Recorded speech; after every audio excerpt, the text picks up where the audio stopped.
ሰላም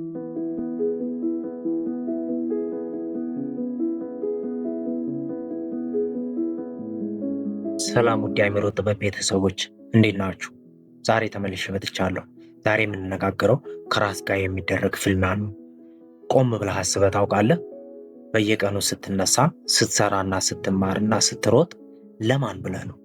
ዛሬ የምንኖርባት ዓለም አንድ ትልቅ የውድድር አውድማ መስላለች። ጎረቤትህ አዲስ መኪና ሲገዛ አንተም ካልገዛ ይከፋል። ጓደኛ በስራው እድገት ሲያገኝ አንተም እድገት ካላገኘውለት ትበሳጫለህ። ወይም ሶሻል ሚዲያ ላይ የምታያቸውን ሰዎች ካንተ የተሻለ ህይወት ያላቸው ሲመስልህ ለውጥ እያመጣሁ አይደለም እኔ ብቻ ነኝ የተኛሁት ብለህ ታስባለህ። ይህ ግን ትልቁ የዘመናችን ወጥመድ ነው። የሌላውን ሰው ስኬት የአንተን ህይወት መለኪያ ስታደርገው በራስ ህይወት ላይ ባዕድ ትሆናለህ። ዛሬ የምንነጋገረው ስለ አንድ ትልቅ ሚስጥር ነው። ከዓለም ሁሉ በላጭ የምትሆንበትን ሳይሆን ትናንት ከነበርክበት ማንነትህ ዛሬ የምትሻልበትን የእውነተኛ ለውጥ መንገድ በጥልቀት እናያለን። ስለዚህ ሰብስክራይብ በማድረግ ይከታተሉ። ሳይንስ ምን ይላል መሰላችሁ? አእምሯችን ውስጥ ዶፓሚን የተባለ ደስታ ሰጪ ሆርሞን አለ ይላል። ማህበራዊ ንጽጽር ወይም ደግሞ ሶሻል ኮምፓሪዥን ቲዎሪ እንደሚነግረን ራሳችንን ከሌሎች ጋር በምናወዳድርበት ጊዜ ያ ሆርሞን የሚለቀቀው ወይም ደግሞ ዶፓሚን ሆርሞን የሚለቀቀው ከሰው ስንበልጥ ብቻ ይሆናል። ከሰው በታች መሆናችንን ስናስብ ደግሞ ኮርቲሶል የተባለ ሌላ ተቃራኒ የጭንቀት ሆርሞን ይለቀቅብናል ይላል። ይህ ማለት ስኬትህን በሌላ ሰው መለኪያ ላይ ካስቀመጥ ደስታ በሌላ ሰው እጅ ነው ማለት ነው። አንድ ደስ የሚለኝ ታሪክ ልንገራችሁ፣ ከመጽሐፍ ቅዱስ ላይ ነው። አንድ ጌታ ለ3 አገልጋዮች እንደየአቅማቸው መክሊት ይሰጣቸዋል። ለአንዱ 5፣ ለአንዱ 2፣ ለአንዱ ደግሞ 1 ሰጠው። 5 የደረሰው 5 አትርፎ መለሰለት። 2 የደረሰው ደግሞ 2 አትርፎ መጣ። 1 የደረሰው ደግሞ መክሊቱን ቀበረው። በመጨረሻም ጌታው ጠርቶ ሲያናግራቸው ጌታው 5 አትርፎ ለመጣውና 2 አትርፎ ለመጣው የሰጠው ሽልማትና ምስጋና እኩል ነበር። ለምን? ምክንያቱም ጌታው ያወዳደረው 5 ያተረፈውን ከ2 ካተረፈው ጋር ሳይሆን እያንዳንዱን ካገኘው አቅም ጋር ስለሆነ ነው። 2 ያተረፈው ሰው ከ5 ያተረፈው ጋር ራሱን ቢያወዳድር ኖሮ እኔ ደካማ ነኝ ብሎ ተስፋ ቆርጦ ይቀር ነበረ። ያ ደግሞ የኮርቶሲስ ወጥመድ ነው። ነገር ግን እሱ ትኩረቱ የነበረው በራሱ እድገት ላይ ነበረ። ከሁሉም ግን ትልቁን ስህተት የሰራው አንድ መክሊት የደረሰው ሰው ነበረ። እሱ ራሱን ከሌሎች ጋር በማወዳደሩ የኔ ምን ትሰራለች ብሎ በመናቁ አቅሙን ቀበረ። ለዛም ተጠያቂ ሆኗል። አየህ፣ አንተም ፈጣሪ የሚጠይቅህ ለምን እንደገሌ አልሆንክም ብሎ ሳይሆን መሆን የምትችለውን ያህል ለምን አልሆንክም ብሎ ነው። ህይወትም ጥያቄዋ ያ ነው። ለምን ያቅምህን አልሞከርክም? ለምን ታላላቆችን አይተህ እኔ እነሱ ጋር አልደርስም ትላለህ ብላ ነው የምትጠይቅህ። ሁለተኛ ምሳሌ ልንገራችሁ። የቆመ ሰዓትን እንመልከት። አንድ የቆመ ሰዓት በቀን 2 ጊዜ ትክክለኛውን ሰዓት ያሳየናል። እሱ ግን ሰዓቱን ያሳየን ሰርቶ ሳይሆን እሱ በቆመበት ቦታ ሌሎች የሚንቀሳቀሱ ሰዓቶች ስለደረሱና እሱ ባለበት ቦታ ላይ ስለረጉ ወይም ደግሞ ሲዞሩ እሱ ባለበት ቦታ ላይ ስለደረሱ ነው።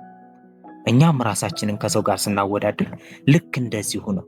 ዛሬ ከሰው ልንበልጥ እንችላለን፣ ግን ያ ማለት ተለውጠናል ማለት አይደለም። ለውጥ ማለት እንደ ቆመው ሳይሆን በትክክል እንደሚሰራው ሰዓት መንቀሳቀስ ስለሆነ ማለት ነው። ትናንት ከነበርክበት ቦታ ዛሬ አንዲት ኢንች ፈቀቅ ካለክ ትክክለኛውን የለውጥ ጉዞ ጀምረሃል ማለት ነው። ጸሐፊው ቪክቶር ፍራንክል ማንስ ሰርች ፎር ሚኒንግ በሚለው መጽሐፍ ላይ እንዲህ ይላል። የአንድ ሰው እውነተኛ ነፃነት ያለው በሚገጥመው ሁኔታ የሚሰጠው ምላሽ ላይ ነው። ያ ምላሽ ደግሞ ከውስጥ የሚመነጭ መሆን አለበት እንጂ ከጎረቤት መምጣት የለበትም ይለናል። ብዙዎቻችን እኔ እንዲህ ነኝ አልለወጥም ብለን እናስባለን። ነገር ግን ሳይንስ ኒውሮፕላስቲሲቲ በሚለው አስደናቂ ግኝቱ አእምሯችን በየቀኑ አዳዲስ የነርቭ መንገዶችን እንደሚሰራ አረጋግጧል። አእምሯችን እንደ ሸክላ አፈር ሊቀረጽ የሚችል ተለዋዋጭ አካል ነው። ትላንት አንድን ነገር ስትፈራ ከነበረና ዛሬ ያንን ፍርሃት ተጋፍጠህ ካለፍ አእምሮ ውስጥ አዲስ የጀግንነት ካርታ እየሳልክ ነው ማለት ነው። ለውጥ ማለት ጊዜያዊ ስሜት ብቻ ሳይሆን አእምሮን በድጋሚ የመቅረጽ ሂደት ነው። ዛሬ የምታደርገው ጥቃቅን ጥረት ነገ አእምሮ አዲስ ማንነት እንዲላበስ ታደርገዋለህ። እውነተኛው ለውጥ አብዮት ሳይሆን ዝግመተ ለውጥ ነው። ብዙዎቻችን በአንድ ጀንበር ትልቅ ሰው መሆን ወይም ደግሞ ሀብታም መሆን እንፈልጋለን። ነገር ግን አቶሚክ ሃቢት የተሰኘውን መጽሐፍ የደረሰው ደራሲ ጄምስ ክሊር አንድ የሚገርም የሂሳብ ስሌት አሳይቶናል። በየቀኑ 1% ብቻ ራስህን ብታሻሽል ይላል በ365 ቀናት ውስጥ ምን ያህል እንደምትለወጥ ታውቃለህ? አናውቅም አይደለም? which means 1% ማለት 0.001 ነው። 0.001 ዘ ፓወር ኦፍ 365 ስታደርጉት 37.78 ነው።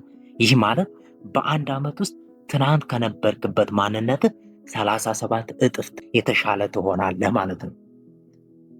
ታላቅነት በትንሽ ነገሮች ላይ መጽናት። ትላንት 5 ገጽ ካነበብ ዛሬ 6 ገጽ ማንበብ ጀምር።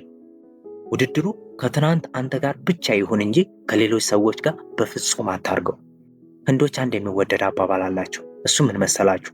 ታላቅነት ከሌሎች በላይ መሆን አይደለም፣ እውነተኛ ታላቅነት ከትናንት ማንነት በላይ መሆን ነው የሚል ነው።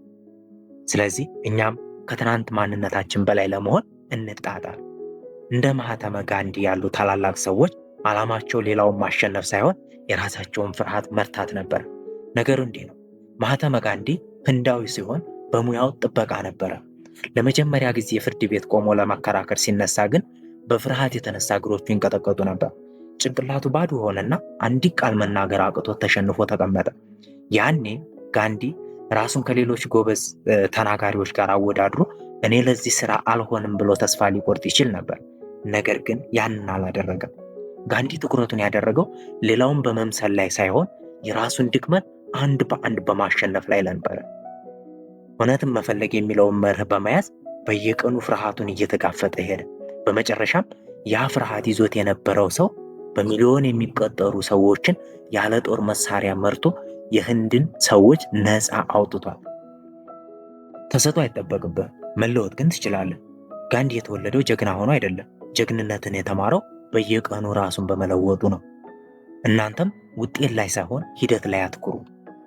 የውስጥ ድል ከውጭ ድል ይቀድማል። ባይዘይ ጋንዲ እንግሊዞችን ከማሸነፉ በፊት ራሱን ያ ማለት ፍርሃቱን፣ ቁጣውንና ድክመቱን አሸንፏል። ዓለም እንዲለወጥ ከፈለግ መጀመሪያ አንተ ራስህ ያለውጥ ሁን። ለውጥ ማለት ሌላውን መብለጥ ሳይሆን በራስ ላይ ጌታ መሆን ስለሆነ ማለት ነው። ከሌሎች ጋር ስትወዳደር የምትችለው እነሱ የደረሱበት ቦታ ላይ መድረስ ብቻ ነው። ይህ የውድድር ባልነት ይባላል። ነገር ግን ከራስህ ጋር ስትወዳደር ግን ገደብ የለም። የፈለክበት ቦታ መድረስ ትችላለህ። ጸሐፊው በርማን ሄስ እንደተናገረው እያንዳንዱ ሰው የራሱ የሆነ ግብ አለው። ያንተ ግብ የሌላው ሰው መነሻ ሊሆን አይችልም ይለናል። ስለዚህ እውነተኛ ታላቅነት የሚመጣው የራስህን ልዩ መዝሙር መዘመር ስትችል ነው ይላል። ታዲያ ይህንን እንዴት በተግባር እንተርጉመው? እኔ የምልህ አንድ ነገር ብቻ ነው። በፍጹም በህይወትህ ውስጥ 0 ዴይስ የሚባሉ ቀናት እንዳይፈጠሩ ተጠንቀቅ። 0 ቀን ማለት ለህልምህ ወይም ደግሞ ለምትፈልገው ዓላማ አንዲትም ቅንጣት ነገር ያላበረከትክባት ቀን ማለት ነው። በጣም ደክመህ እንኳን ቢሆን 1 ገጽ አንብብ፣ 1 ፑሻፕ ስራ። 0ን በማንኛውም ቁጥር ብታበዛው ውጤቱ ያው 0 ነው። ነገር ግን 0.00001 እንኳን ብትጨምር ጉዞ ይቀጥላል። ነገ ታሻሽለዋለህ። የራስህን መመዘኛ አውጣ። በየቀኑ ማታ ዛሬ ምን ተማርኩ፣ ከትናንቱ ማንነቴ በምን ተሻልኩ ብለህ ራስህን ጠይቅ ወዳጄ። በመጨረሻም ህይወት የሩጫ ውድድር ልትሆን ትችላለች። ነገር ግን አንተ የምትሮጥበት መስመር ያንተ ብቻ ሊሆን ይገባል። በሌላው ሰው መስመር ውስጥ ገብተህ ብትቀድም መጨረሻው ያንተ ግብ አይደለም። እውነተኛ ታላቅነት ያለው መሆን የምትችለውን ያህል ሆነ ስትገኝ ነው። ዛሬ ትናንት ከነበርከው ማንነትን በትንሹም ቢሆን የተሻለ ነገር አድርግ። ምክንያቱም ዓለም የምትለወጠው ራሳቸውን በሚለወጡ ግለሰቦች ጅምር ውጤት ስለሆነ ነው። እናንተስ ዛሬ ከትናንት ማንነታችሁ የተሻላችሁበት አንዱ ነገር ምንድን ነው? ኮሜንት ላይ ንገሩ። ቪዲዮ ተመቻችሁ? እስኪ ሰብስክራይብ አድርጉ። በሚቀጥለው ቪዲዮ እስክንገናኝ በለውጥ መንገድ ላይ ጽኑ። አመሰግናለሁ። ሰላም።